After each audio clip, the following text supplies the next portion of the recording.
What's up, guys? What's up, guys? What's up, guys? So, Beauty and the Beast, Kong Skull Island, Logan, Episode 8, Last Jedi The teaser best trailer. love letters to Hollywood that we've This ever film seen. is a masterpiece. So, until the next time, goodbye.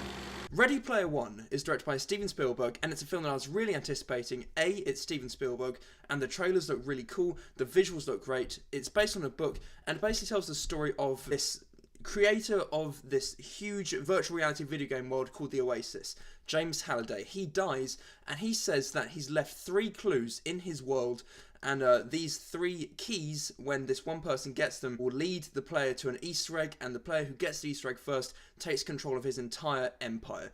Everyone in the future plays this OASIS, this virtual reality game, and the film eventually becomes a race to this Easter egg between a giant corporation headed by Ben Mendelsohn as a great villain, and Ty Sheridan, who plays Wade Watts. He's an orphan, he lives in 2045 Columbus, the world is run down, and basically everyone spends their time in the Oasis, and he and his friends team up to try and get this Easter egg. And this is a really fun and entertaining film. I would say that its first act is probably its weakest. It takes a while to set up the world and set up the characters. There's a lot of exposition setting up all the ins and outs of this universe, but as soon as the story starts, when Wade meets Artemis, played by Olivia Cooke, one of his companions, and they set out to get these keys, the story is consistently entertaining and just a ton of fun. One of the main hooks from the trailers was that this film relies heavily on pop culture, and a few people were worried that it would rely too heavily on pop culture and that it would become the story. I can safely say that pop culture does play a part in the film, but it does not take over the story itself. It's a very interesting story. Basically, the 3 acts are about getting these 3 different keys, and each quest to get each key was a very fun and interesting sub-story. One of the main problems with the film is its characterization. The main characters and minor characters do lack a bit of depth. Ty Sheridan improves as the film goes on. In the beginning of the film, you don't really see Wade Watts in his human form that much. We spend so much time in the Oasis, in the digital forms, in their avatars, that you don't really get to know the human characters.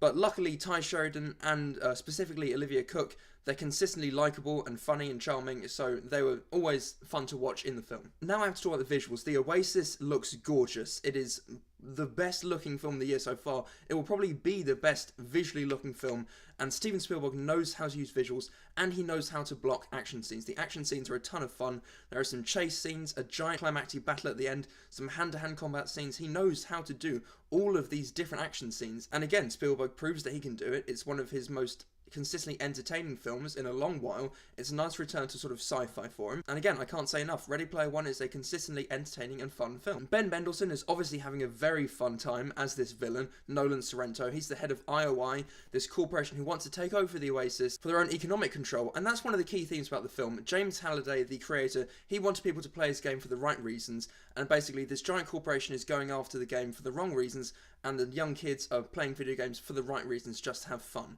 And that's a key theme that Spielberg has touched in many of his films, the importance of childhood and retaining those childhood qualities and just having fun. Also, Mark Rylance as James Halliday is just brilliant. He's probably the most well-realised character in the film. The amount of depth he gives him in such little screen time, he creates a compelling and unique character that was always entertaining to watch, and in the end, I won't spoil anything, but he says one last thing to Wade, and I was almost tearing up. It really hits you. Spielberg knows how to hit you with an emotional gut punch, and yeah, Mark Rylance is brilliant. So is Simon Pegg. He has a minor role as well. All the actors do a great job. The visuals are stunning and gorgeous. The action is fun. The only problems I would say with that lack of characterization and the first act is a bit slow, but there are a ton of fun pop culture references. I'll definitely see it again to pick up on more of them. And yeah, Ready Player One is probably the most consistently entertaining film I've seen this year. I'm going to give it a B+.